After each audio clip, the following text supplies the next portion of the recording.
Hey Rebel Rouser, I'm Alan Voivod, and this is Star Wars 7x7, your daily dose of Star Wars joy. And thank you so much for joining me for it. And thank you especially to the patrons who help make this possible for you every single day with their support at patreon.com/SW7x7. So, Choice is the title of the 7th and penultimate episode of Season 1 of The Acolyte. I had said it was probably going to be something along the lines of thread or something in that regard, pulling the thread, as Mother Anastasia had talked about. And yeah, I was wrong.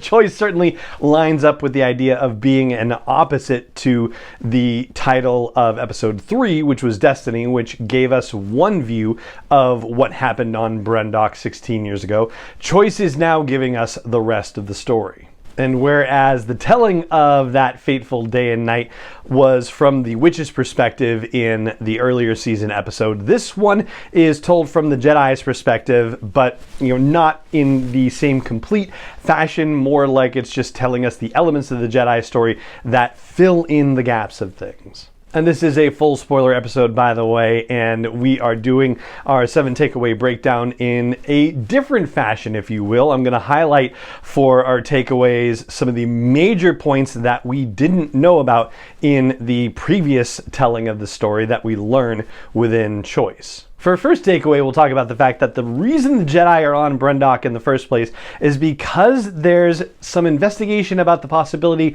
of a vergence in the Force on this planet. Basically, that there's something on the planet that is stronger in the Force or has more Force energy around it than your average place in the galaxy.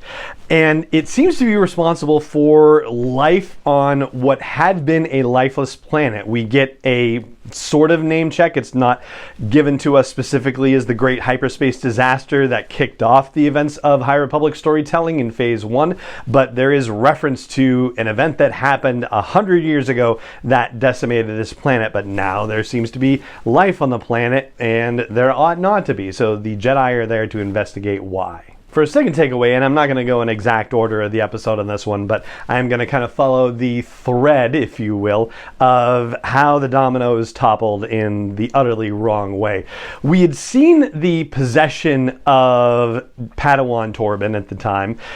Now we actually see it from his own perspective, and it wasn't just that he fell to his knees and had the blackness, inkiness come into his eyes, but he was actually having a hallucination. And Mother Anastasia was in his head talking to him about what he really wants, sensing that he wanted to be off the planet and that his Master Indara, wouldn't let him, and use that as a means to try to drive a wedge between Torben and Indara and to possibly drive the Jedi off the planet. But this choice, if you will, this thread that Mother Anastasia pulls, ends up backfiring, and it's a lot to do with our third takeaway, the fact that the Jedi took blood tests for Osha and May, and the results come back and they are extraordinarily high on M counts, but significantly the symbionts are exactly the same. The Jedi have apparently seen midichlorian count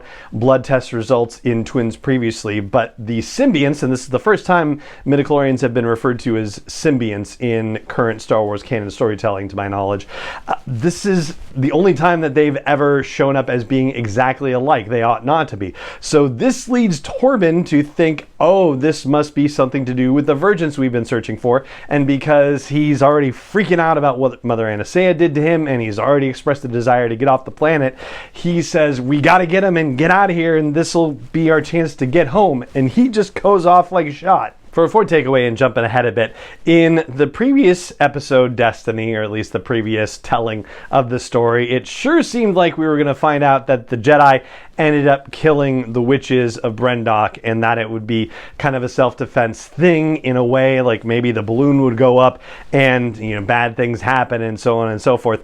And that is kind of the way it happens, but it's also a bit unexpected because we have that very exciting scene with Kelnaka being possessed and fighting Saul and Torben, and man, oh man, like that was a pretty amazing lightsaber fight. But Master Indara coming in to rid Kelnaka of his possession, to exorcise him, leads to the death of all of these witches. And I have to say, that is probably the one thing that I find strains my credulity, right? Like, I mean, there were dozens of witches who were involved in this act of possession, and the idea that one Jedi, Master Indara, who is definitely a powerful Jedi, but is she so powerful that the act of freeing Kelnaka from an exorcism is enough that dozens of witches suddenly collapse in death?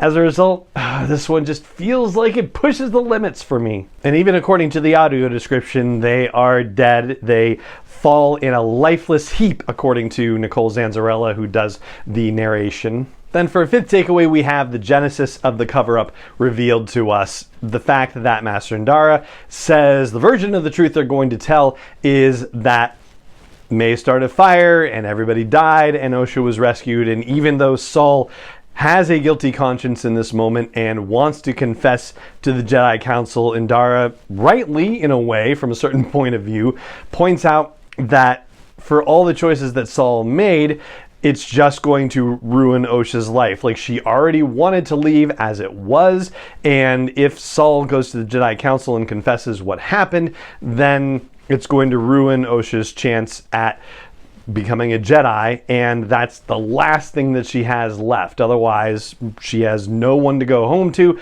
no other prospects. She just becomes a completely abandoned orphan. And it's interesting that Mother Anastasia earlier in the episode says that the noble intentions of the Jedi are going to get every Jedi destroyed in the galaxy. And you do kind of want to learn a little bit more about where she's coming up with that idea, because it's a pretty specific one. But there's one Jedi that I haven't really been talking very much about in this episode yet, and he's the subject of our sixth takeaway, and that is Master Saul, where we find out that he is really kind of unstable in his own way. Master Indara also senses how he's unsettled with this mission on Brendok. He's somehow lacking in the sense that whatever he's been doing as a Jedi Master, he has not gotten a Padawan, suddenly gloms onto the idea that one of the twins, Osha in particular, could be his Padawan. There really isn't any evidence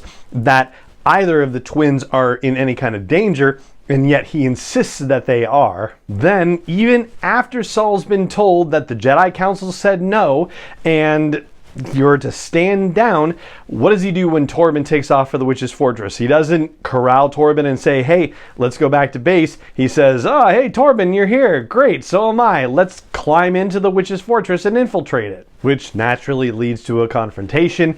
And then when he sees what he thinks he sees as Osha in danger from Mother Anastasia, who is suddenly becoming a being of black smoke, he freaks out, takes the lightsaber out, and apparently Mother Anastasia has not dissolved into smoke far enough yet where it becomes a mortal wound, so he kills Mother Anastasia in front of May, as it turns out. He's clearly affected by this, realizes what a terrible thing he's done, and yet, every single choice that he's made has led him inexorably to this moment and to doing the wrong thing. And that then leads to the most heartbreaking situation, which also, ironically, you might be able to feel the most sympathy for Saul out of all the bad decisions that he's made. When he arrives and is trying to hold the two sides of that catwalk up, and the strain is proving too much to him, and he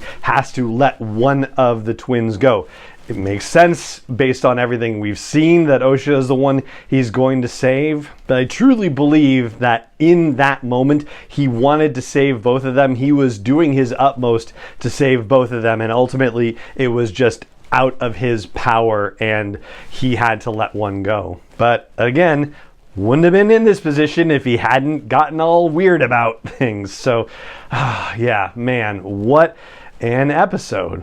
And for a seventh and final takeaway, this is our little fun fact one. Something happened in this episode that hasn't happened in any other Star Wars live action storytelling, which is that we got a real world song in the end credits. So we were told that this was going to happen last month. The folks at Lucasfilm let everyone know that Victoria Monet had written a song called The Power of Two, which is very much about Osha and May, and that it would appear during the end credits of one of the episodes of The Acolyte. Well, this was the one. And I gotta say, it was like a little bit shocking in a way, because you're just not used to that sort of thing at the end of Star Wars storytelling. But I like the song. I like Victoria Monet's music anyway. So yeah, I thought it was pretty cool. And that's what I've got for you on this episode of the podcast, our slightly different than usual 7 takeaway breakdown of Choice, which is the 7th and penultimate episode of The Acolyte. And if you enjoy this Daily Dose of Star Wars Joy, please help me get it out to more people who might like it in their own lives. You can do that by just telling people. You can do that by telling the algorithms. You know how to do all that fun stuff. And you can even help me as a creator of an independent podcast, and I've been doing this for more than 10 years now. You can learn more about that at patreon.com/SW7X7, and thank you very much for considering that and checking it out.